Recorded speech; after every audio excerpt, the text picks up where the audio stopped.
What's the latest on the crew?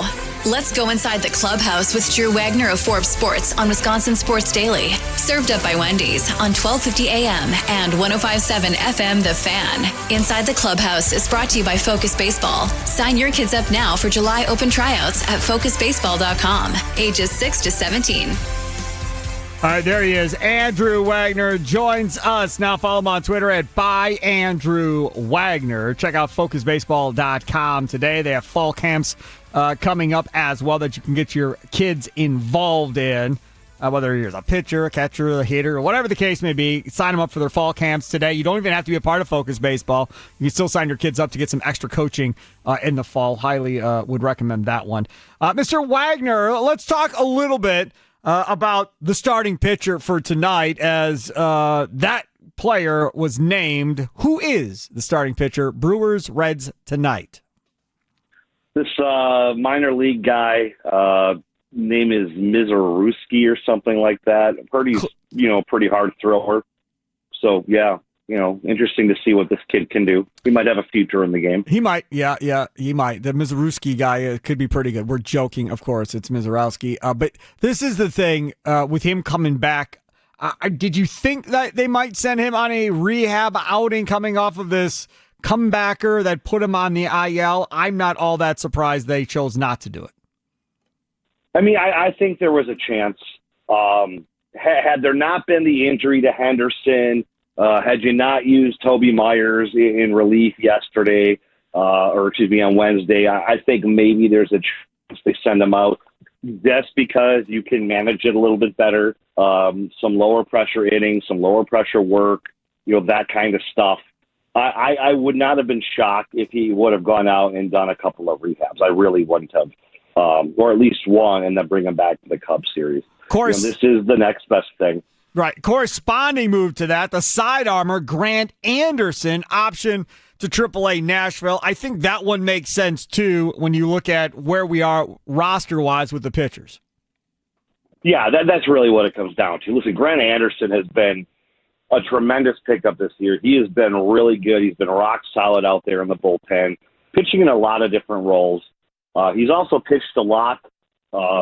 He's had the most usage of most of those guys in the last couple of games. Roster math, sometimes you got to send a guy out that's pitching well. I do not think this is the last that we've seen of Grant Anderson by any stretch of the imagination. Yeah, I agree. I think you'll eventually see him back up here as well. Now, there was hinted at earlier in the week that the Brewers would be shorthanded this weekend by Pat Murphy. The one that we knew about was Isaac Collins for his baby, the birth of his first baby, I believe it is, right? His first one. And I think that's happening in Denver, they said on the broadcast. So he leaves this weekend. The one that I wasn't aware of was Blake Perkins going on the bereavement list, but both of those to miss this weekend. Yeah, it's tough. You're going without two guys who are pretty key to what you're doing right now. Just the way it goes, whatever Blake's going through, sending him good thoughts. He's a good guy. Not really sure what the deal is. We'll probably find out after he gets back. We had heard a hint that might be the case, but nothing was clear until yesterday when we saw it pop up on the transaction wire. All right, so the two players that are coming up for Perkins and Isaac Collins are Tyler Black, who we all know, coming back from Nashville, fine. The other one coming up, Stuart Baroa, who I don't think anybody knew about until this transaction was made, and then everybody went on Google to find out more about Stuart Baroa. What can you tell us about him? About the same thing that you'll find on a cursory Google search. He was brought in as a depth outfielder. It basically came down to the fact that he was an outfielder, and he was on the 40-man roster, and he was available. That's basically what it comes down to. He's going to be on there just as a depth piece. That's about it. You're hoping you don't have to use him too much. And who knows, maybe they do use him and he catches a little bit of fire. But it was basically he's an outfielder and he's in the 40-man roster, and that's what they needed. 5'9", runs fast, no power, perfect Brewer player. Right? Yeah, fits right in like a glove, huh? Fits right in. He probably could fit into a glove as well. Let's talk about this Brewers team in general going forward here. 12 games in a row. You have the day off yesterday. Well, the leadoff show with Tommy Wirtz, powered by the Potawatomi Sportsbook, coming up today at 4:30. And we were talking in the first segment about, okay, no Blake Perkins, no Isaac Collins, both going to miss this Red Series. Do you think the Brewers can extend their winning streak through the weekend? Meaning, we get to Monday, day-night doubleheader in Wrigley against the Cubs. Do you think they get there at 15 games in a row without missing those two pieces? I think missing Perkins isn't the end of the world, but I think Isaac Collins is a big loss. Yeah, I think you're right there. Listen, even with those two guys, I think stretching it to 15 would have been difficult.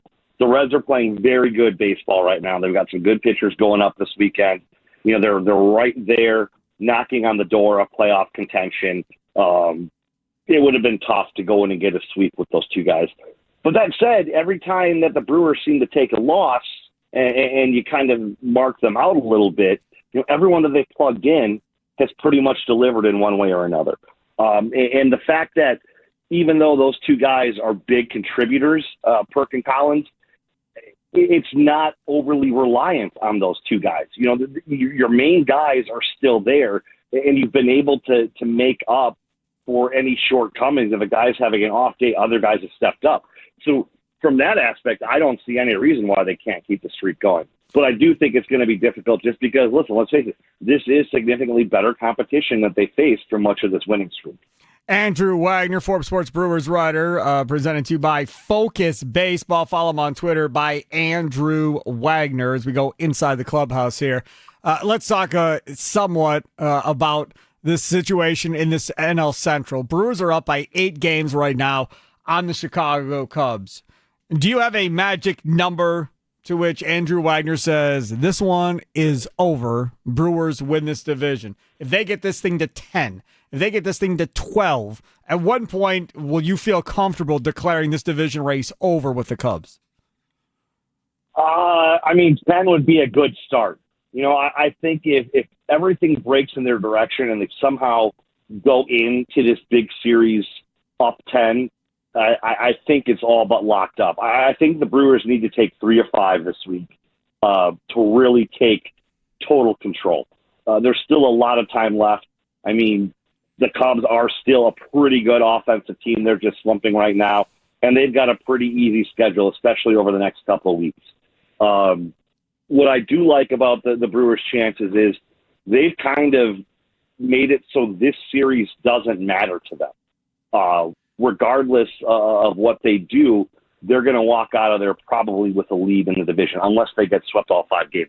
They're basically making it so the Cubs have to win 4 of 5 or 5 of 5 to make this thing a fight. I feel pretty confident right now that the Brewers are going to win the division, but I think it's a little ways yet until you can say, okay, this thing is locked up. Yeah, I think I'm with you. I think if they have a 9 or a 10 game lead at the end of that Cubs series is over, Brewers are up 9 or 10 games, I think it's over. I think the Central is the Milwaukee Brewers. I don't think the Cubs can make up 9 or 10 games in a month and a week, month and 2 weeks, whatever that ends up being. I think that's too much. Now, we have a resident Cubs fan, unfortunately, on the show, Charlie Houston, who's a very nice gentleman. It's not his fault. His father brainwashed him. Charlie, what number is it for you? When this Cubs series is done with the Brewers, if there's still X amount of games out, would you say, all right, it's over? We'll just talk about the wild card going forward with the Trader and the Cubs. 8 games. 8. So if it's still 8 after the series is over, it's over. Yep, it's over. This Cubs team, again, just feels like it has no energy. The Brewers have all the vibes right now. All the momentum. I mean, if they keep that momentum going and stay at least even, it's over. I had Robin Yount on yesterday's show with Charlie and I on Wisconsin Sports Daily. Of course, he was part of Team Streak in 87, right? You had the 13-game winning streak. You had the 12-game losing streak in May. You had Molitor's 39-game hitting streak. Like an incredible season of all kinds of memories and all of that other stuff that goes along with it. That did not net them a World Series appearance in 87 because obviously the last time the Brewers were in it was 1982.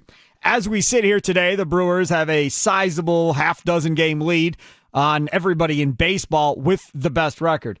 If this Brewers team is heading into the postseason with the 1 overall seed, at that point, Is it fair to say that Brewers fans should be expecting a World Series appearance if you're going in as, beg me pardon, the top dog? It's always tough to say. I mean, you can always say that about a one seed going into any playoff in any sport. I think it's a reasonable expectation. But listen, I don't think it's the end of the world if they don't win the World Series. I don't think it means the season was a failure. But I do think if you have the one seed and you continue dominating over these last 6 weeks and you roll into the playoffs still on this heater and complete control of the National League, I think that's a very realistic expectation. I disagree with you. I think that if this team gets bounced in the first series that they're in the playoffs, which would be the divisional round, because they'll buy through the wild card. If they lose in the divisional round, people if they lose in that first round, it's a yes. I agree with you there. I mean, you at least have to make it into the NLCS. Correct. You at least have to do that with this squad. Yes. You get to the World Series as an added bonus, and then go for it. But there are so many intangibles that come into play when you get in there. Like the smallest mistake gets magnified and blown up. It is the playoffs are a different animal, and we see that in the NBA too. We see it in the NFL too, where one fluke play can change the outcome of things. It's a little bit easier in baseball because you have more games, obviously. But yeah, I agree. You at least have to win a series. Like you don't win a series this year, then yeah, you can start saying this is a October letdown and the Brewers are just postseason no-shows. I'll give you that one. Andrew Wagner, Inside the Clubhouse, brought to you by Focus Baseball. Sign up for their fall mini camps going on right now. If you want to work on pitching, catching, hitting, whatever the case may be, go to focusbaseball.com. Mr. Wagner, thank you so much, and look forward to hearing you coming up between 4:30 and 5:30 on the Leadoff Show, powered by the Potawatomi Sportsbook, with the hunk of love, Tommy Wirtz. Yeah, and we need to talk to him because apparently he's decided that he needs to become a fan of English kicky ball, and we need to sit down and have an intervention with him on that. What is it? What the hell is that? English whatty ball? Kicky ball. Where they run around the field and they kick the ball and they don't score. Soccer. Yeah. Okay, got you. Soccer. Well, he's trying to do that so Mason will be friends with him. I don't know if it's anything more than that, but they got to work together. You want a more friendly relationship. Okay. I'm just saying. All right. Take care. There he is. Yeah. All right. See you later. Andrew Wagner. Follow him on Twitter at @byAndrewWagner.